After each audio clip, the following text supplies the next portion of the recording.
Let us now begin our evening in the name of the Father, the Son, and the Holy Spirit. God, our loving Father, grant us the grace to hear what we ought to hear, to see what we ought to see, that we might do what we ought to do. In Jesus' name we pray. Hail Mary, full of grace, the Lord is with you. Blessed are you among women, and blessed is the fruit of thy womb, Jesus.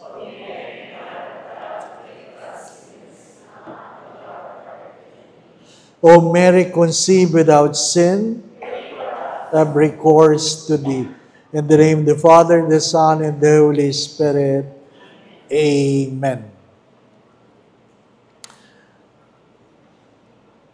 Let us read again part of the Gospel that will perhaps direct us in our reflection tonight. Then the scribes and the Pharisees brought a woman who had been caught in adultery and made her stand in the middle. They said to him, "Teacher, this woman was caught in the very act of committing adultery.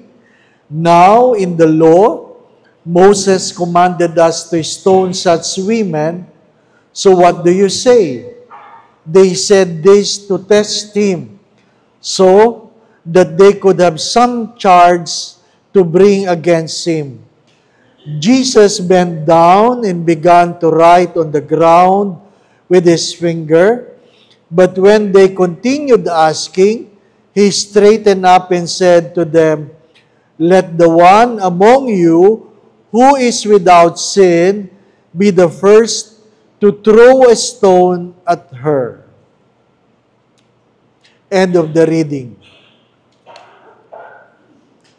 What is the temptation against hope? What is the temptation against hope?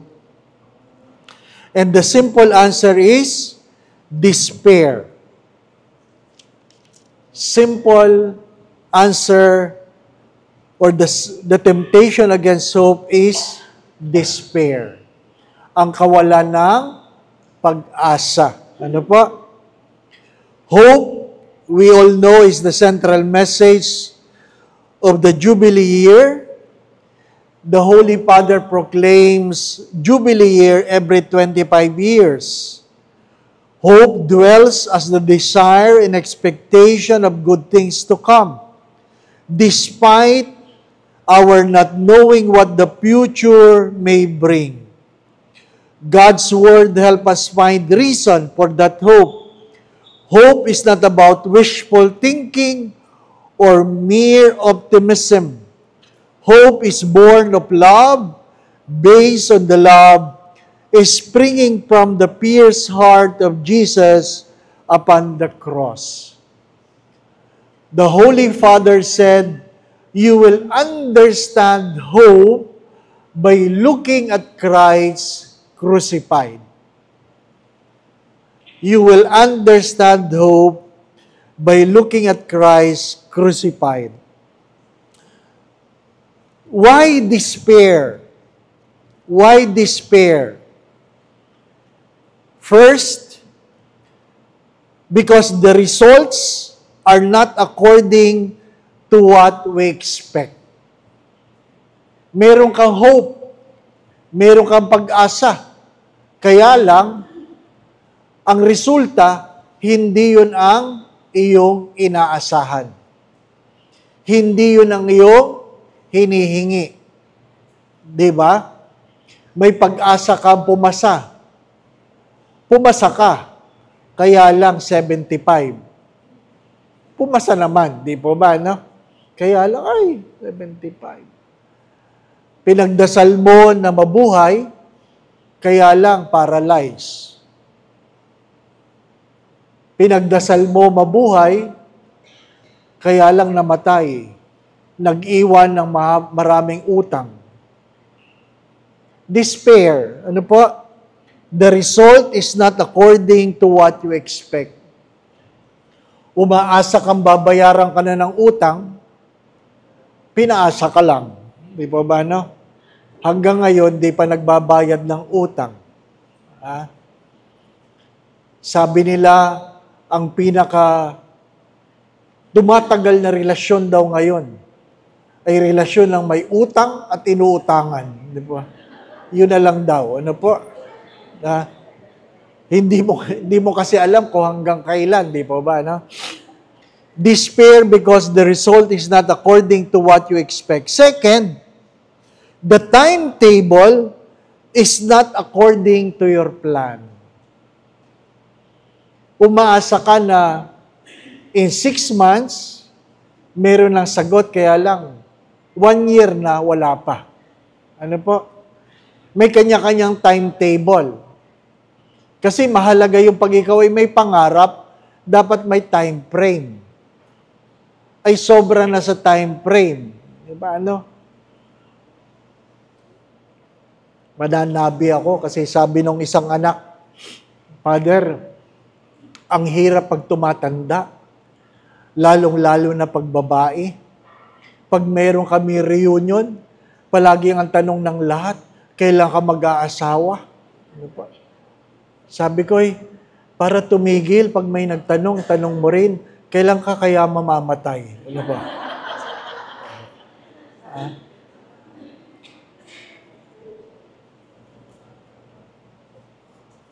Timetable is not according to our plan. So, we end up in despair. The third reason of despair is entitlement. Entitlement. Yung may natanggap ka, kaya lang hindi yun yung inaasahan mo, kasi mas magaling naman ako sa kanya. Bakit parehas lang kaming natanggap? Naintindihan po ninyo? Nakakadismaya yun. Ano po? Nagsumikap ka, yung isa ng kopya lang, pero parehas kayo ng grade. Entitled ka. Masama ba yung Father? Masama ba yun? Well, nakaka-despair. Kasi, feeling mo, mas magaling ka eh. Hindi po ba, na? I want you to look at today's gospel in the gospel with regard to the prodigal son. Look, they are the same. In what way? In what way? The young son, the younger son, is guilty. Not only of sin, but of wrongdoing. Di po ba, no? The woman in today's gospel is guilty also. Committed adultery in the very act. Pag kayo po itatanong ko, how do you catch a woman in the very act of committing adultery? Use your imagination. Anong ginagawa nila? Hello? Anong ginagawa? Ha? Bastos. Ano po? Para mas maintindihan ninyo. A Jew, when they get married, their hair should not be seen in public. The moment you get married, women get married, their hair should not be seen in public. The only person that is allowed to see your hair is your husband, not even your brother-in-law. Kaya, pag kayo po'y pumunta sa Holy Land, sa Israel, pag nakita niyo yung babaeng naka-scarf, may asawa yan. Or else, dapat kalbo. So, kaya sa Israel, merong barbershop for women. Kasi pag kayo nag-asawa, mamili kayo, scarf or kalbo. Ano po? Malungkot, no? Mahirap mag-asawa, iniisip mo, kalbo. Hindi po ba, no? Ay sa Pilipinas, pag nag-asawa, saka nagpapaganda ng buhok eh. Hindi po ba, no? Ha? Gumagastos siya ng 2,000 sa parlor. Ay, 3 oras, 4 na oras sa parlor, yan, 2,000. Yung itsura ng lumabas, parehas lang rin ng pumasok. Di po? 2,000. O di po ba, no? Ay kami, 250 lang. Alam mong nagpagupit kami, ano po? So ano ibig ko sabihin? The woman was caught in the very act of adultery because most probably her hair was not covered. Naintindihan nyo? So walang sexual act. Yung nag-isip ng sexual act, bastos.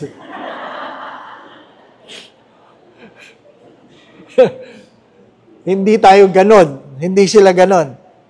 Naintindihan po ba ninyo? Mahirap maging Hudyo. Ano po? Pag kayo po ay nag-asawa ng Hasidic Jew, Hasidic, they are the extra, sabi nga, sila yung mga Orthodox. Ano po? Extra. Yan yung mga nakasaklob ng itim, kahit mainit, nakaitim. Yan yung mga hindi nag-aahit ng patilya, may nakaikot-ikot na ganyan. Ano po? Ha?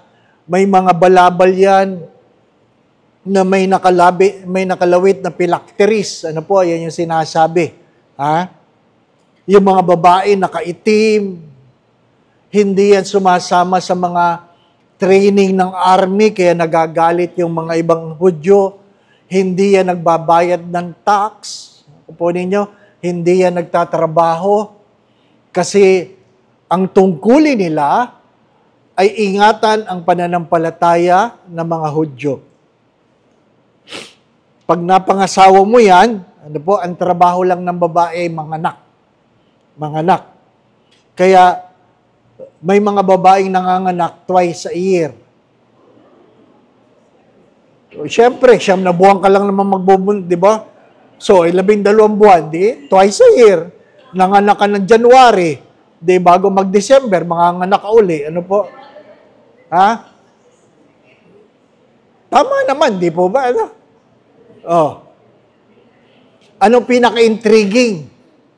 Ang hindi ko nakita, dahil bawal kaming pumasok do sa Hasidic territory, sabi niya, pag nakapasok ka doon, Father, pag nakapasok ka, chismis ito, pag nakapasok ka doon, Father, makakakita ka ng mga kumot na nakasampay na mayroong butas.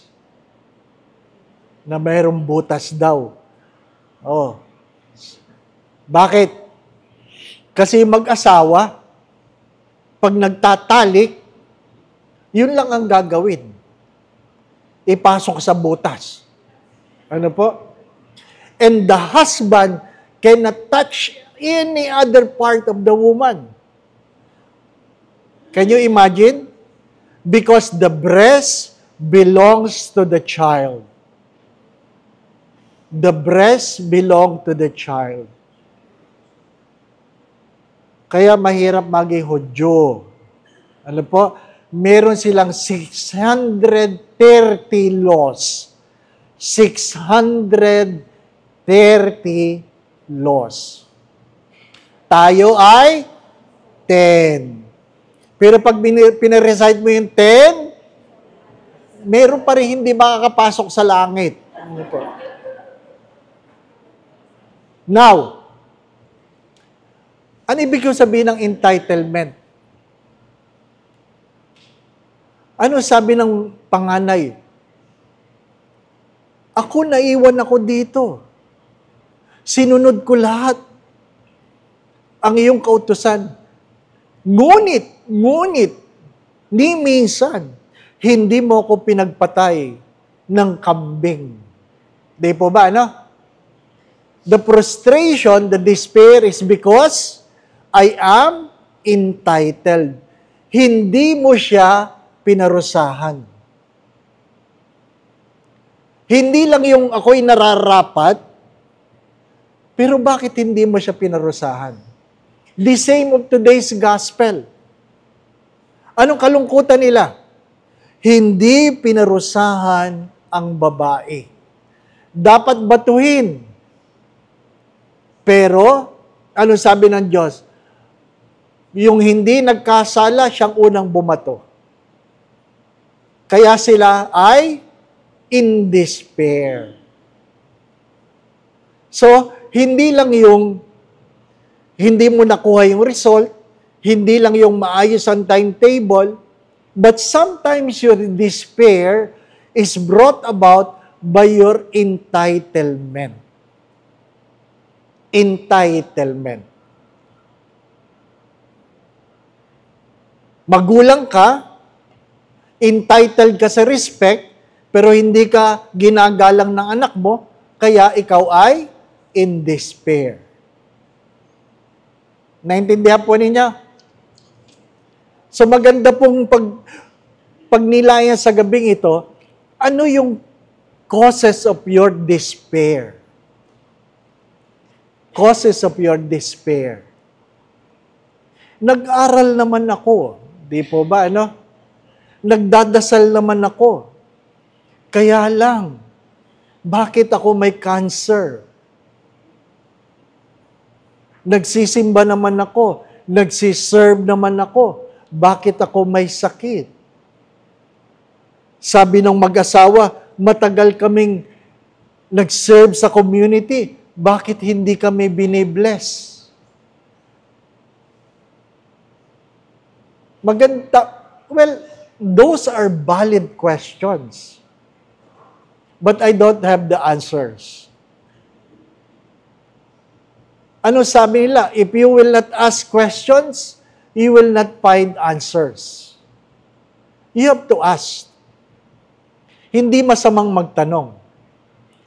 Pero dahil gusto mong malaman, bakit ka ba nawawala ng pag-asa, matuto kang magtanong. Di po ba, ano? Matuto kang magtanong. The second temptation is response. The first is despair. The second temptation is response. Ano yun? Because what was given to you is not what you expect, then you give less. You give less. Halimbawa, inaasahan mo, halimbawa, sino ba? May inaasahan kang paring magmimisa. Dumayo ka pa.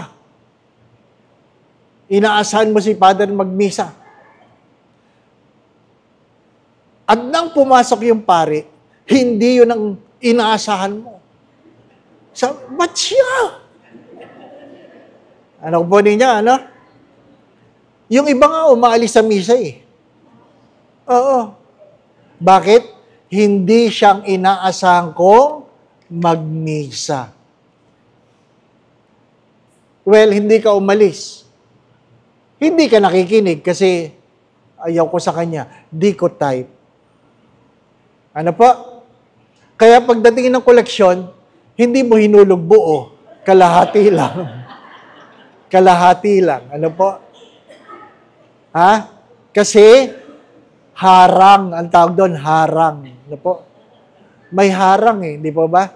Ay, harang. Ano po? Your response is to give less because you're not happy with what you are getting. Doon sa isang parokya, hindi ko na sasabihin ko saan. Ano po? Alam nila na pag naka-display yung chalice na yon, siya ang magmimisa. So, yung mga tao, pupunta, sisilipin doon sa credence table, sabi, ay, siya. So, alam mo na kung sino magmimisa. Ano po? Mamaya-maya, pag belting, iba lumabas. Ano po? Kasi, ang ginawa nun sa Kristan, bait pala bait. Pinahin yung chalice. Ano po? Pinahin. Kaya sabi nung nagmisa, sa ngalan ng Ama, Anak, at Espiritu Santo, Amen. Surprise!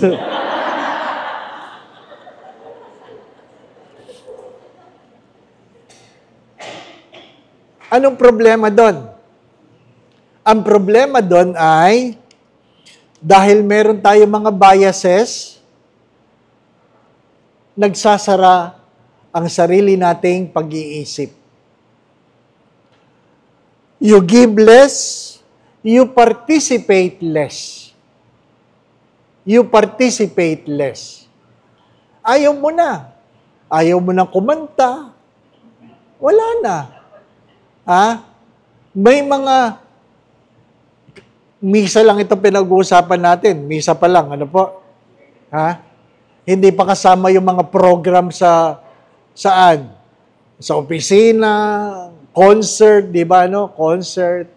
Yung nagbayad ka, ang mahal-mahal ng ticket, ano po? Tapos, biglang hindi dumating yung singer, di ba, no? Ang kumanta, yung dancer na lang, di po ba? Ay, galit na galit ka. Ano po? You give less, you participate less, worse, you love less. You love less. Bakit? Ano pang aasahan ko? Di po ba, ano? Ano pang aasahan ko? Yan ang palaging tanong. Ano pa ang aasahan ko? Now, the third, the Pharisee and the older son. As I have said, it is about the offender and the self-righteous. The self-righteous is always offended. Not by the offender. They are offended by their pride. They are offended by their pride. Bakit?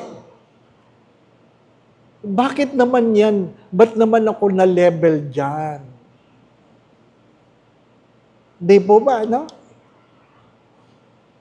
The adulterous woman was not punished. That's why I am being offended. Magandang pagtunan ng pansin yun. Yung meron kang isinumbong, hindi pinagalitan, na-offend ka. Di ba? Kasi hindi pinagalitan eh. Ang na-offend, yung pride mo. Hindi ka naman inanon. Yung bang adulterous woman, inaccuse ba sila? Hindi. Nagalit sila.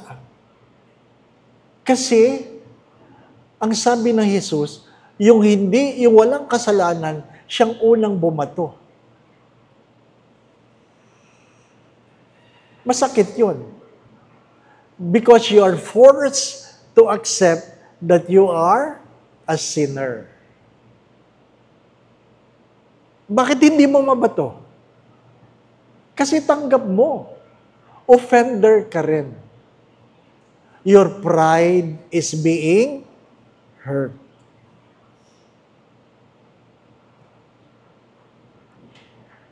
The older son was offended because the younger son was not punished. Hindi tama.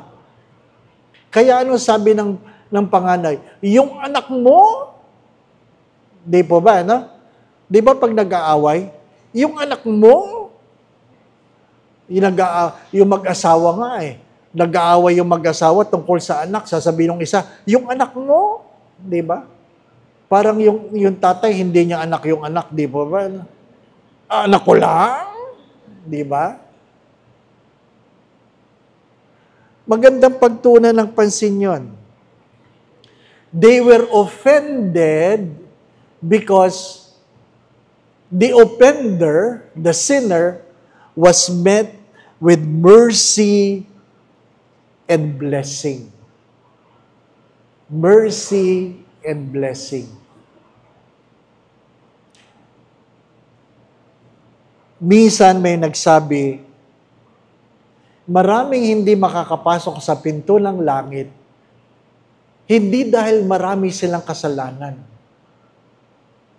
Kaya lang hindi nila matanggap na makakasama nila sa langit yung mga makasalanang pinatawan.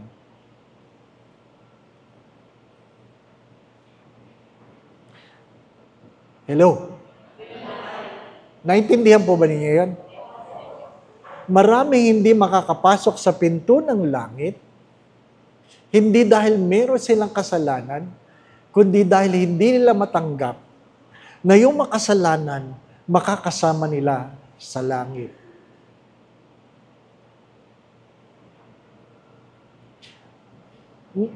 Sa langit ka sana pupunta, kaya lang hindi mo ma-imagine na yung asawa mo nagkaroon ng kabit na dahilan lang yung sama ng loob ay magkikita kayo sa langit dahil pinatawad ng Diyos.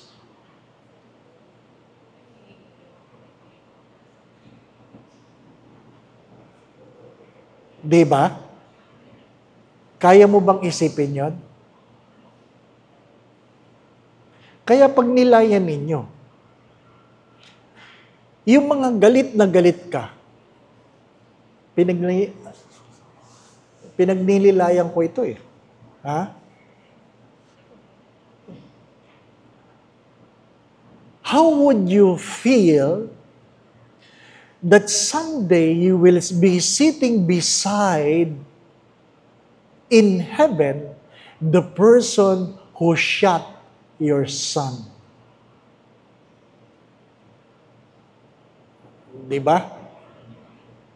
Can you imagine?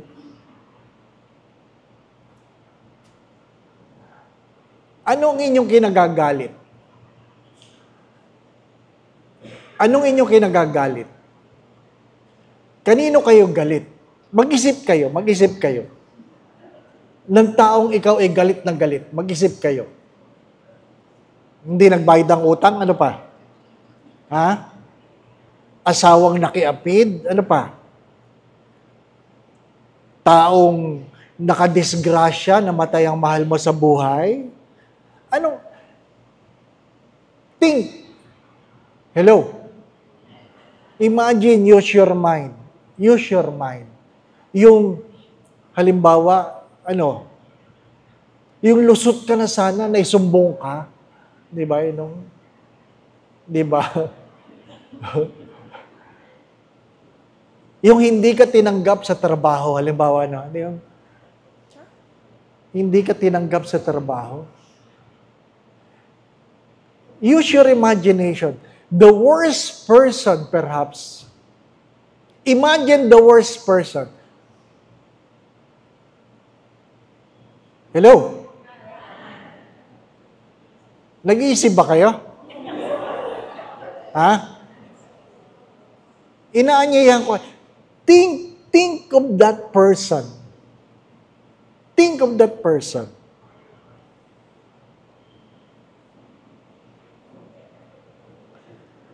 And the challenge is imagining that person going to heaven with you. Can you take it? Huh? You cannot take it? Then you will see him in hell. That's the only place. That's the only choice, whether you like it or not. Ganon kahirap. Ganon kahirap. I hope you're getting to understand this.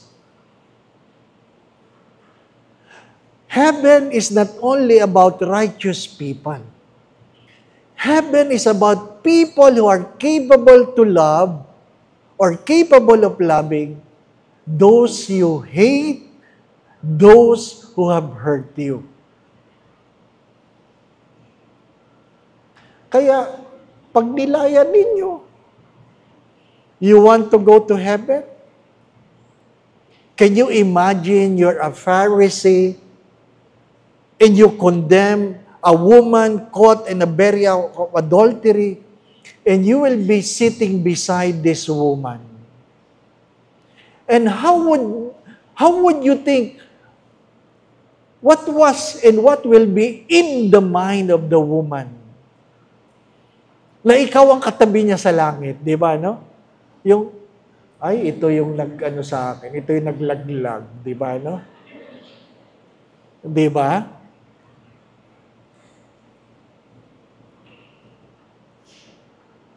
Hello? Kasi pinag-uusapan nating hope, yung magaganda lang eh.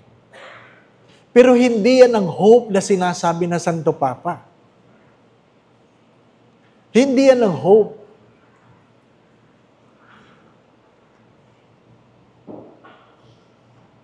The hope is the virtue that gives an inward direction and purpose to our lives that I believe in the everlasting life.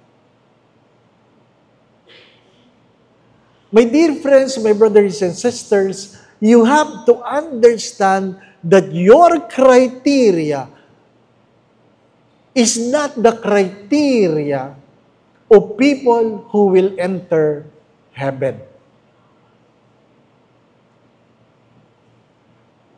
Hello? Naintindihan po ba niyo? The criteria of God in terms of beauty is not our criteria.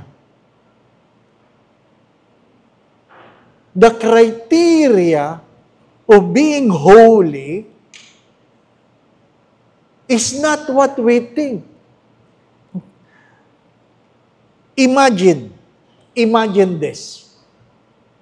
If the criteria of holiness is based on our criteria, do you think Saint Augustine will become a saint? Di ba? Adulterous, gambler, drunkard, womanizer, name it. Kung criteria natin, ang criteria ng pagiging santo, wala magiging santo. Di po ba, ano? I hope you're getting the point. So when we talk about heaven, the criteria of God is not our criteria. Kung nawalan ka ng pag-asa sa asawa mo na ng babae, iniwang ka, masakit magsalita, magsabi ka. Pero ngayon, palagi mo nang kasama. Anong sabi? Kung nawalan ka ng pag-asa noon, saan na siya ngayon? Di po ba?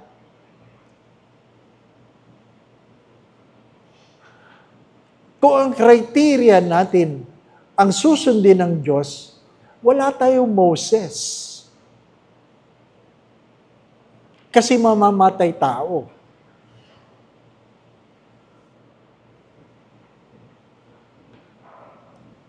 I want you to look at hope not just a cognitive exercise, but looking into a reality in the way God wants us to look at life. Look at the cross. What is hope in the cross? Tinanong ako ni Father Gustilo, in short terms, In few words, what is good in Good Friday? What is good in Good Friday? The answer is nothing. There is nothing good in Good Friday. By Good Friday by itself. But if you look at Good Friday in context of Easter Sunday, Good Friday is the best. Not only good, but holy. The psalmist calls Good Friday a happy fault. A happy fault. Ang masayang pagkakamali. Di ba? Ano ba maganda sa exercise? Nag-uusap kami, may kasama kaming doktor. Ano po? Kwentuhan kasi isang kaibigan namin na stroke. Ano po? Sabi niya, ay, ang mahirap dito sa stroke, kailangan mo munang maranasan bago maintindihan. Ano sabi ko? Huwag nyo nang maranasan bago nyo intindihin. Intindihin nyo na bago nyo maranasan. Ano po? Mahirap naman, di po ba? Ano? Yung bang naintindihan mo lang yung paano mamatay, pag namatay ka, ay wala na. Di po ba? Ha? Kailangan ba? Anong usapan namin? Sabi ko, alam mo, I'm working on, pinag-usapan yung cholesterol, cholesterol, ano? O dapat pag ikaw ay may stroke, ang cholesterol mo ay below 50. Ha? Below 50 ang cholesterol. O, nagulat kayo. Oo. Tapos sasabihin nyo, ba't ang payat ko? Natural, wala kang makain. Ano po? Ha? Pero ang cholesterol ko, 32. Ito test. Ha? 32 below 50. Ano po? Mahalaga yun. Di ba? Ang problema ay, mababa yung bad cholesterol, mababa rin yung good cholesterol. Kailangan mong pataasin yung good cholesterol. Ngayon, sabi ng doktor, 3 ways you can make a good cholesterol. Di syempre, nakikinig kami ganyan. Sabi niya, first, you must exercise. Exercise. Sabi ng isa, ay, ang hirap. Pangalawa,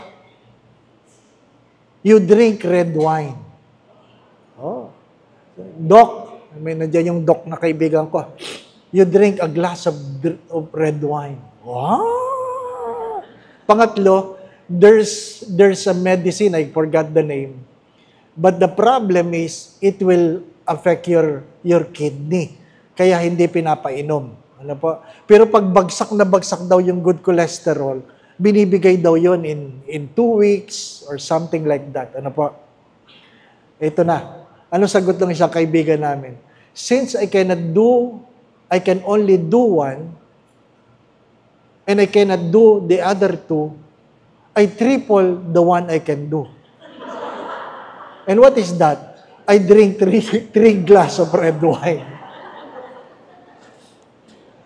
Ano ibig ko sabihin? Gusto natin madali ang buhay. We would like to avoid the Good Friday because it is painful, it is shameful, name it, and it is not glorious. But Saint Teresa of Avila said, the only way go to heaven is to die.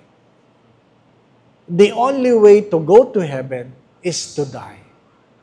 So you can never avoid a Good Friday if you want to have an Easter Sunday. Take note, you can never avoid a Good Friday if you want an Easter Sunday. And what are your Good Fridays? That is the bigger question. What are your Good Fridays? Some of them are habits that you have been running away from, diet, di ba? Friends or enemies. We have our own Good Fridays. Father Roll Heiser had said it, we have our own Paschal death before our terminal death. Paschal death doesn't mean what? Sufferings in the way you think. Some Paschal deaths are what? The death of your youth. Hindi mo matanggap. Hindi ka na bata ngayon. Mahina ka na. Mabagal ka na. The death of your popularity. Hindi ka na ngayon sikat. Kung ikaw ay sikat dati, ikaw ang hinahabol ng tao. Kung ikaw ay doktor, sa lahat nagpapakonsulta. Ngayon, meron ng iba. Kung ikaw ay singer, dati ikaw ang palaging kinukuha. Ngayon, hindi na. The death of your popularity. We have our own Paschal deaths. The death of your memories. The death of your talent. Whether you like it or not, some of the things we knew are obsolete already. Diba, ano? At ayaw naman natin mag-aral. Kaya nga, nung inintroduce daw yung computer dati sa public offices, ano sabi? Binubuhusan ng soft drinks yung keyboard. Kasi ayaw nilang gumamit ng computer. Kasi sanay ka doon sa ting, ting. Nasanay ka doon eh. Hindi pa ba, ano? Wala. The death of convenience. What are your debts? What are your Paschal mysteries? Again, hindi pa ako tapos doon sa tanong ko na yung taong nahihirapan ka ngayon, kaya mo bang maging katabihan sa langit? Mapanaginipan nyo sana mamayang gabi. Sapagkat kung hindi nyo yan masasagot, hindi kayo makakapasok sa pinto ng langit. Sapagkat ang pamantayan ng Diyos ay hindi mo pamantayan. Kung hindi mo yan mapapatawad ngayon, I hope you're getting to understand why it is important to forgive us of our sins as we forgive those who sin against us. Hindi lang yan tungkol sa mga nagkamali. Naintindihan po ninyo? Father, pinatawad ko na yan. Huwag ko lang makikita. Kaya natin yun. Magpatawad, basta wag lang makikita, di po ba? Pero ang malungkot at mahirap na pagsubok, doon sa panalangin na yun ay, kaya mo ba siyang maging katabi sa langit? O isasara mo ang pag-asa para sa Kanya? Ikaw ba magsasara ng pag-asa para sa Kanya? Diba? Ay! Hello? Naintindihan po ba ninyo? Tandaan ninyo, pag pinag-usapan ng pag-asa, ang pinag-uusapan natin ay buhay na walang hanggan. Na kung saan, ang pinanghahawakan natin ay ang kamatayan at muling pagkabuhay ni Jesus. When we talk about everlasting life, what we are really talking about is the death and resurrection of Jesus Christ. And third, whether you like it or not, death will come to us. Death will come to you. Death will come to me. It will come to the people you love. And it will come to people you hate. It will come in the most unexpected moment. Pag matanda na, parang tanggap mo ng, malapit na yan. Di po ba, ano? Pag matanda na. Sabi nga, ay, malapit na ako, Father. Malapit na ako. Di ba, ano? Sabi nung isang pari, sabi ni Father Richard, ay, malapit ka na, Father. Kasi pag tinitingnan ko yung mga namamatay, kaedad ko na eh. Di ba, ano? At least hindi masyadong masama ang loob mo. Bakit? Batch mo na eh, batch mo na. Batch yan eh, batch. Ha? Sa aya, ay nako. Sa ayaw at sa gusto ninyo, batch yan, di ba? Kaya yung mga ahead sa akin, buhay pa kayo, magpasalamat kayo, nandiyan pa kayo, di ba, ano? Di ba nga, sabi nga ng mga anghel, di ba? Pag may maingay sa lupa, may ingay, saan yan? May party. Sino nagpa-party dyan? Sabi, buhay pa pala yan. Huwag kayo masyadong maingay. Mahirap yung katabi ka lang nung napansin, di ba? Nandiyan pa rin pala yan. Yari ka. Ano ka? It will come. It will come. What I'm trying to say is, even those who go to church hate to think of this reality. Ayaw nating pag-usapan. Darating tayo doon. Darating tayo doon. Kaya habang wala ka pa doon, abay, ihanda mo yung sarili. Ano sabi? Kung meron ka na lang isang buwan, anong gagawin mo? Father, magbabagong buhay ako. Magbagong buhay ka na kahit wala pang isang buwan. Di ba? Sabi ng isang pasyente, may cancer. Pagkatapos ng lahat ng test, sabi ng doktor sa kanya, anong gusto mo? Magandang balita o pangit na balita? Di ba? Anong inaasahan mo kung ikaw yung may cancer? Di ba? Anong magandang balita? Sabi, magandang balita na lang, Dok. Sabi, ikaw ay meron na lang 1 linggo. 1 linggo na lang daw. Gaano ka ng magandang balita? 7 days to live ka na lang. Ngayon ay Sabado. Ano po? Ano po ang pangit na balita? Nagsimula ang bilang nung Martes.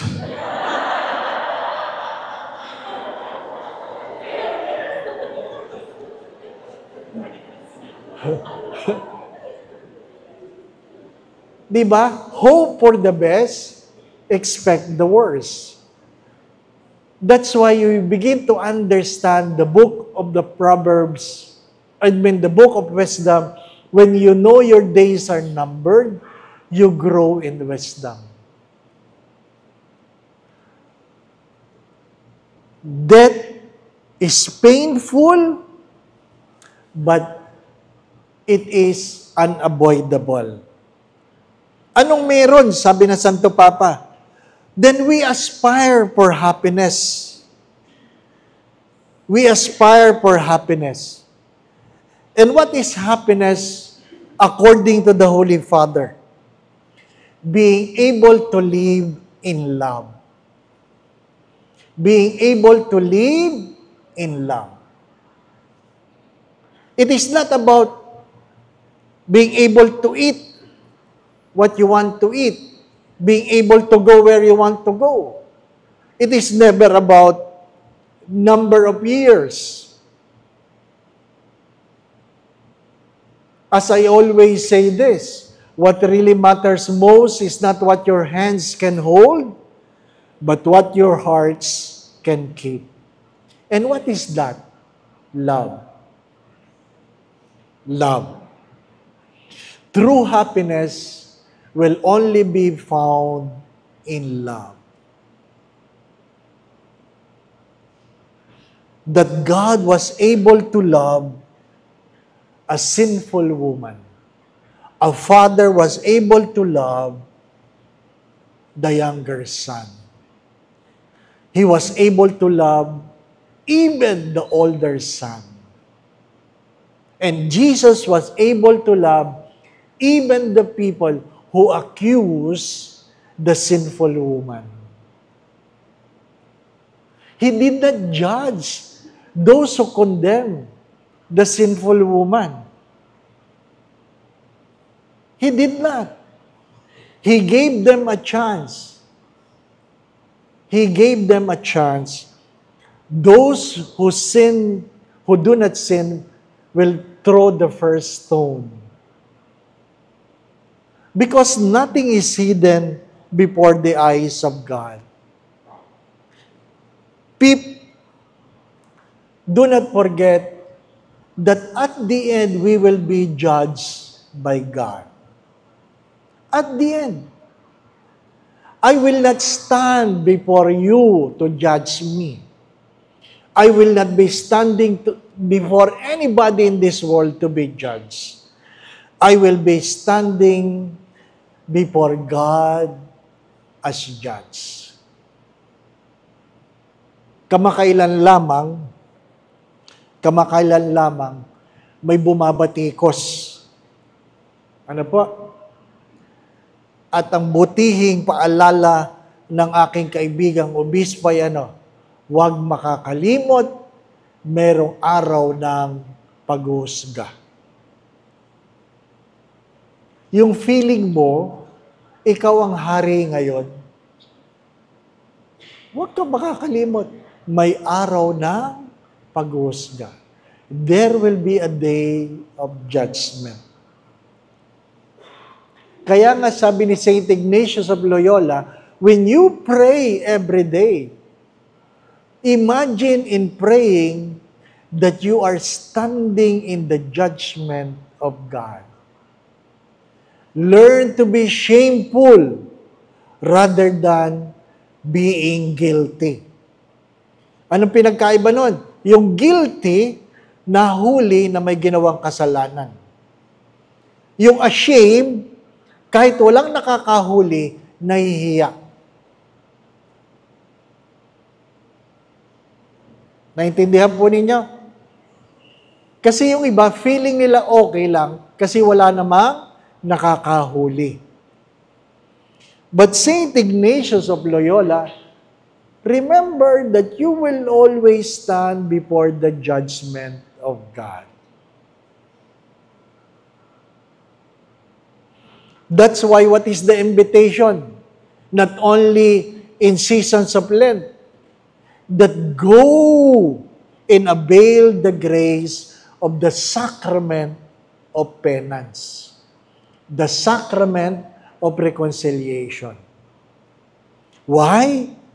What is forgiven is being forgotten. What is forgiven is being forgotten. Pero Father, nakakahiyang mangumpisal. Baka maalala ni Father,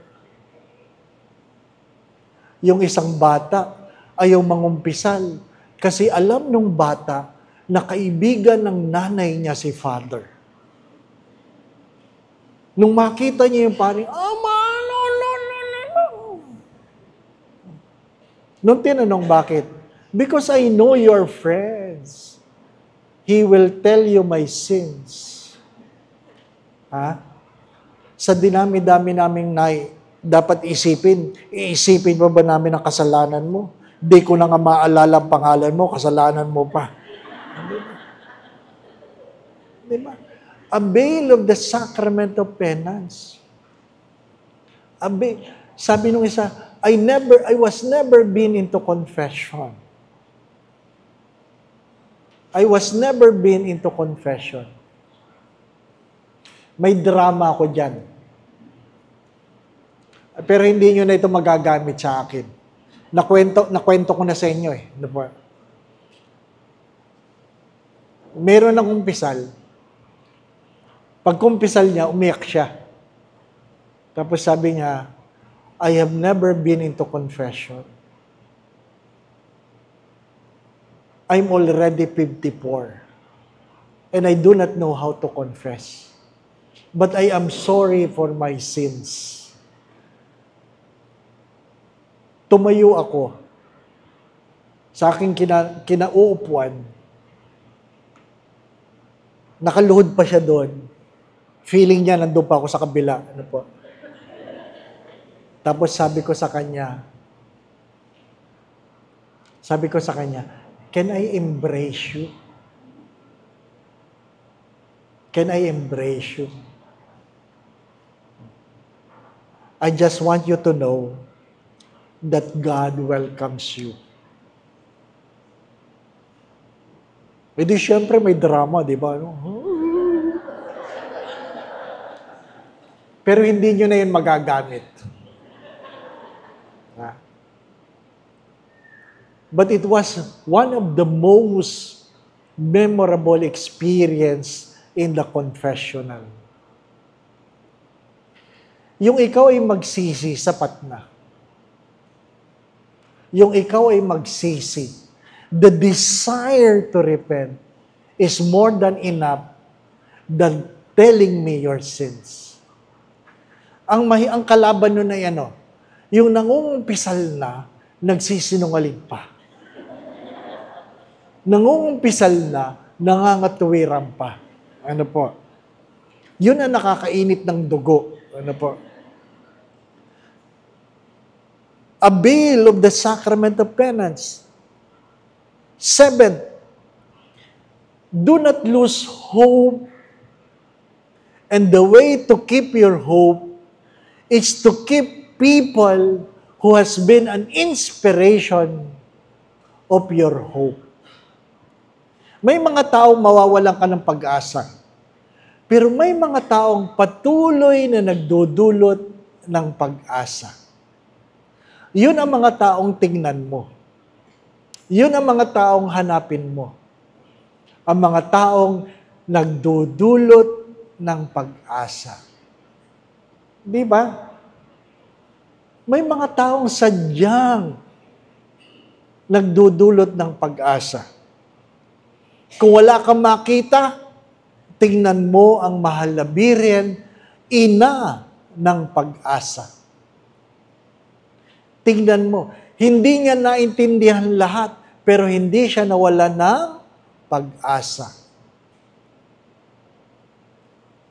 Hindi niya naintindihan lahat, pero hindi siya nawalan ng pag-asa. And lastly, do not forget that Jesus is the Emmanuel who is God with us. Kung si Maria ang ina ng pag-asa, sino ang pag-asa? Si Jesus. Si Jesus.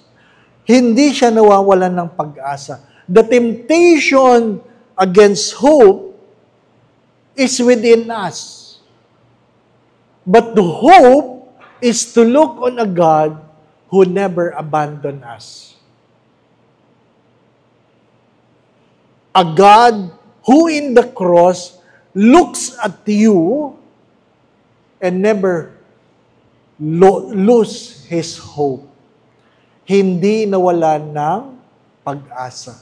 Palagi ko po itong sinasabi, na Kapag ikaw ay nabibigo ng iyong sarili, sabihin mo lang ay, hindi pa tapos ang Diyos sa akin. Hindi pa tapos ang Diyos sa akin. Kaya pag ikaw ay nagkakamali, aminin mo. Aminin mo. Hindi pa tapos ang Diyos sa akin. Di ba? Pero, huwag niyong kakalimutan, hindi tayo habang panahon dito. Kaya yung dapat tapusin mo habang may panahon. Habang may panahon. Hope gives an inward direction. There is hope before death because the moment death strikes, that's the end of hope. We aspire for love. Do not forget that there will be judgment. Hold on to people that can give you hope. Mary is the one who points her finger to God, reminding us, do whatever He tells you. And lastly, hope is the other name of God. Hope is the other name of God. Alam po ninyo, kahit gaano kayo kamahal ng inyong mga magulang, darating ang araw, mabibigo kayo. Kahit gaano kayo kamahal ng inyong mga anak, darating ang araw, mabibigo kayo. Kahit gaano kamahal ng inyong kapatid, darating ang araw, mabibigo kayo. Sapagkat, hindi sila palaging nandyan. Hindi kayo pwedeng samahan.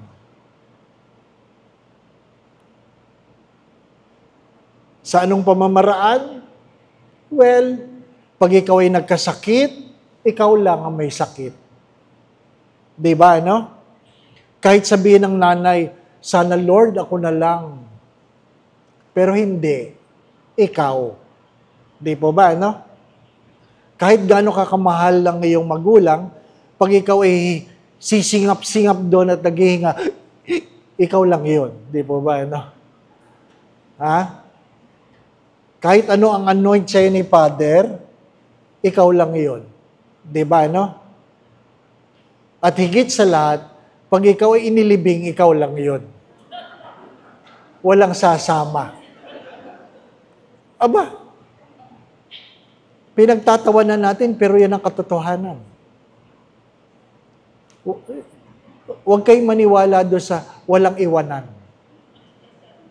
Walang iwanan. Talagang merong mangiiwan. Kasi may mga bagay na hindi mo pwedeng samahan.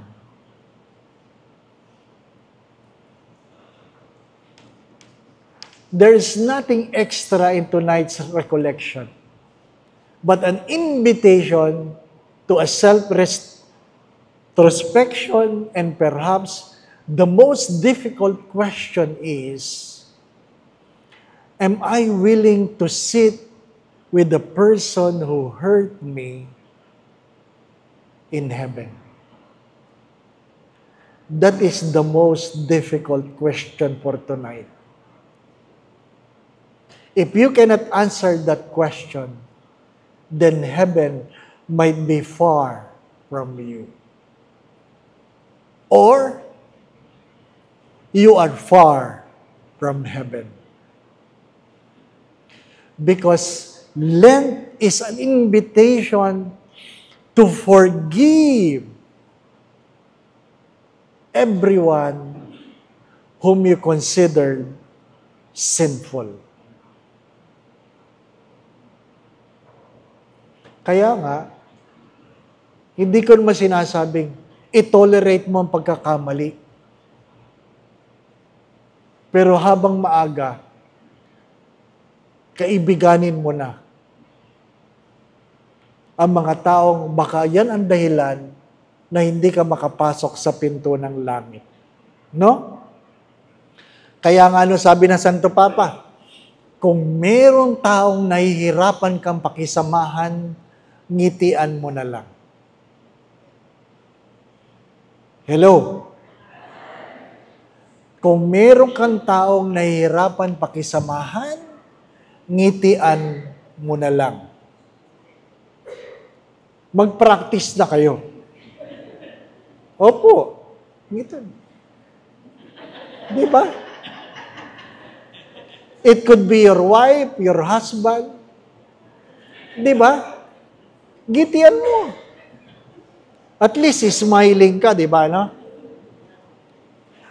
At kung ikaw ang nginingitian, mag-isip-isip ka. Baka maraming masyadong ngumingiti sa iyo, ay dapat magnilay ka. Di ba ba? Ano? Ha? Kasi, ang payo nila ngayon ay embrace your mistake. Embrace your mistake. Ano pa? It will be less strenuous if you are able to embrace your mistake and smile at people who find you difficult to deal with. Sabi nga nung isang mister sa misis niya, after the confession, ang napansin ko, palagi ka na lang nakangiti at palagi mo na lang akong niyayapos. Ano ba sabi ni Father? Smile at a difficult person and embrace your mistake. And lately I realize, there are more husband and wife embracing each other. My dear friends, my brothers and sisters, hope is never about a cognitive exercise. It is about a person who never fails. Accept there are temptations, despair, response, being self-righteous, but never abandon the true reason of your hope. Amen? Let's spend few moments of silence.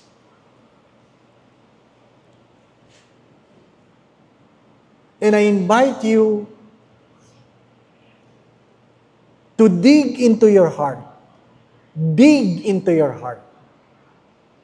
When I say dig into your hearts, go back. Go back in your past.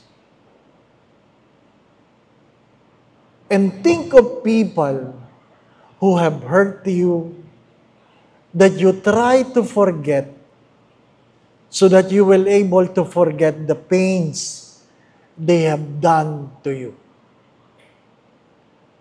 Go back and think of those people.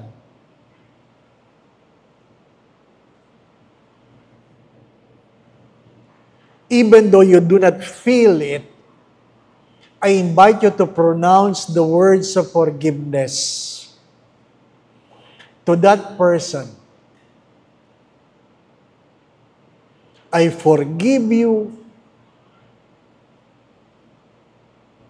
and I want to be free from the power that you have been holding on me that causes me pain and suffering. Pinapatawad kita at pinapalaya ko ang aking sarili sa sama ng loob na dinulot mo sa aking buhay. Whether they are alive or have passed away, forgive them. Forgive the people who have hurt you. We are not the judge. It is God who is judge. And we cannot condemn people whom God have forgiven. We cannot condemn people whom God has forgiven. Ama naming mapagmahal, hilumin mo po ang aming mga kahapon. Hilumin mo ang aming pag-iisip, ang aming karanasan. Hilumin mo ang aming kalooban.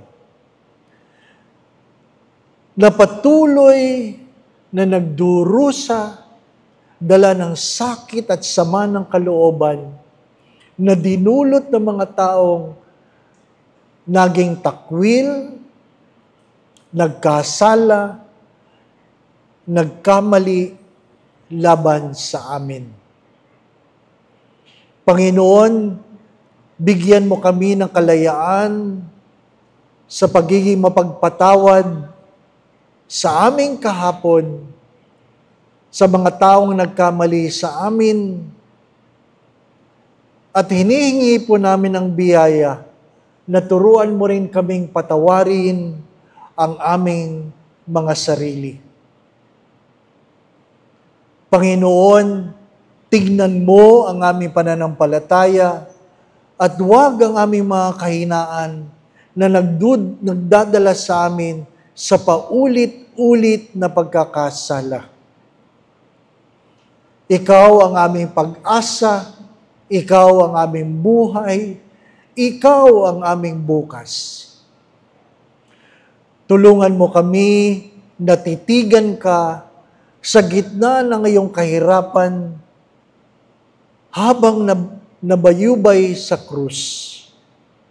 Isa lamang ang iyong patuloy na pinapahayag, ang pagpapatawad, dala ng iyong pagmamahal.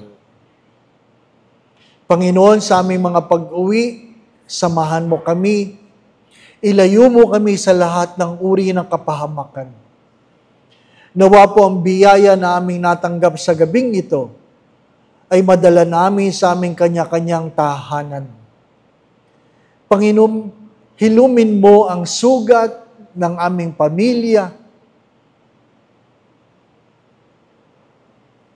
na naghiwa-hiwalay, dala ng sariling pagiging makatarungan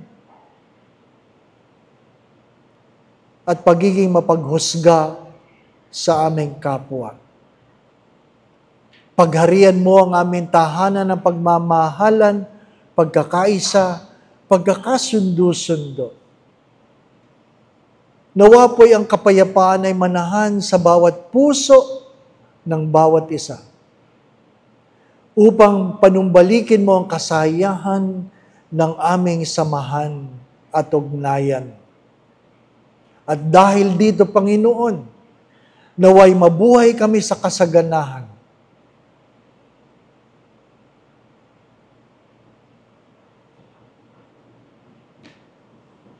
Nawa po ang bawat isa, Panginoon, ay maramdaman ang iyong pagpapala at pagmamahal. At kung ano man po ang hindi namin nasambit, kayo na po ang magkaloob, kung ano man ang makabubuti, makababanal sa bawat isa. Sa tulong at panalangin mga banal, lalong-lalo po ng mahal na Birhen, gayon din ni San Jose, ang tapat niyang esposo, ang aming patron, si San Lorenzo de Manila. Pagpalain mo po itong iyong mga anak, kasama ang kanilang pamilya, sa ngalan ng Ama, at ng Anak, at ng Espiritu Santo. Amen. Magandang gabi po sa inyong lahat.